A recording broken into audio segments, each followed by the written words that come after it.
even before the Rose was completed.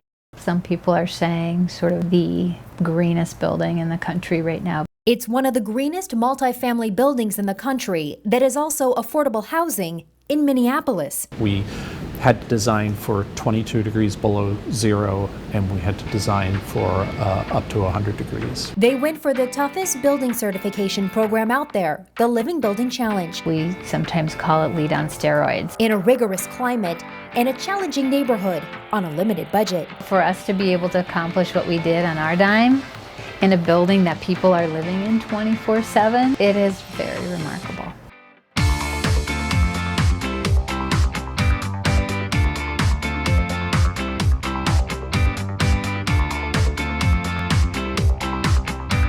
The Rose is a 90-unit mixed-income apartment project, the fourth and final phase of the South Quarter project, a long-term community revitalization project on four corners of a blighted block a mile outside downtown Minneapolis.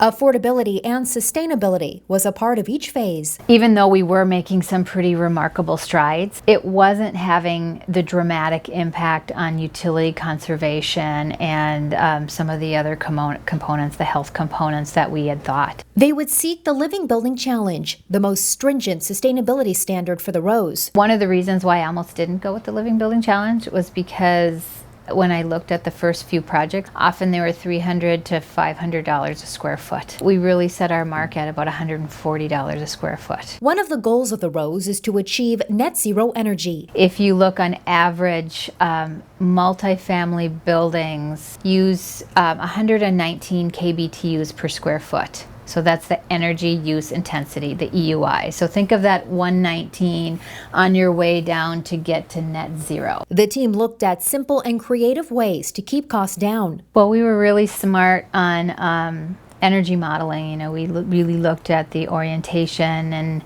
and the scale and massing as our first strategy. The building envelope accounts for more than half of the energy savings. We looked at 32 different wall types to figure out what is the right envelope here, where there's a sweet spot between sort of a good investment and then the law of diminishing returns. So where do we stop spending that dollar because it's not giving us a good return? The philosophy of saying how can we best prioritize what is affordable and truly is high performance. So we looked at triple pane windows. There was really no payback for triple pane windows versus double pane windows. And we looked at different types of windows, and what we really came down to was the fiberglass windows will be much more durable. They're not that much more expensive than vinyl, and vinyl windows just don't last. That became a point of saying, all right, we're going to use this window type. Now how do we maximize the actual frame construction of the window, and how do we maximize the shading coefficient and the type of glass that we used? So we used that approach to all the parts and pieces of the building. What got extra complicated in this project was taking that moment and going, oh, you know what? If we choose the most efficient heating system possible and the most efficient wall system possible, it suddenly takes 300 years to pay off that high efficiency heating system because you have this high efficiency wall system. So it went from a two-dimensional analysis of costs and benefits to this sort of funky three-dimensional analysis of, okay, you got to take in the heating system and the windows and the walls and the roof, and once you layer all that together, it's not a simple payback. I keep saying money is a scarce resource. When we talk about energy and the different fuels and all of that other stuff, money is also a scarce resource.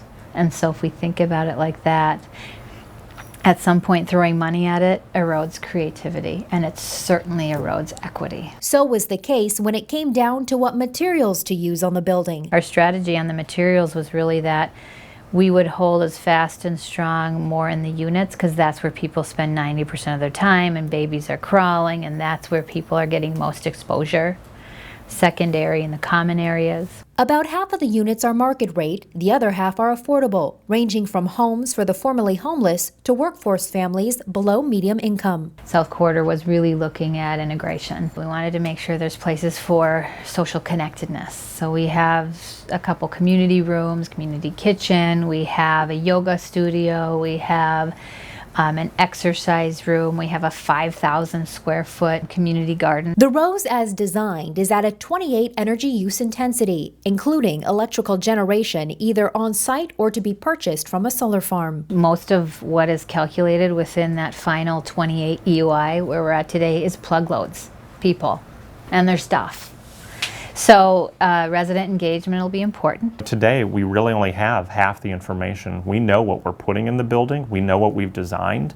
The rest of it is going to be how it performs. Everything will be able to be metered because knowledge is power. Water meters, electrical metering.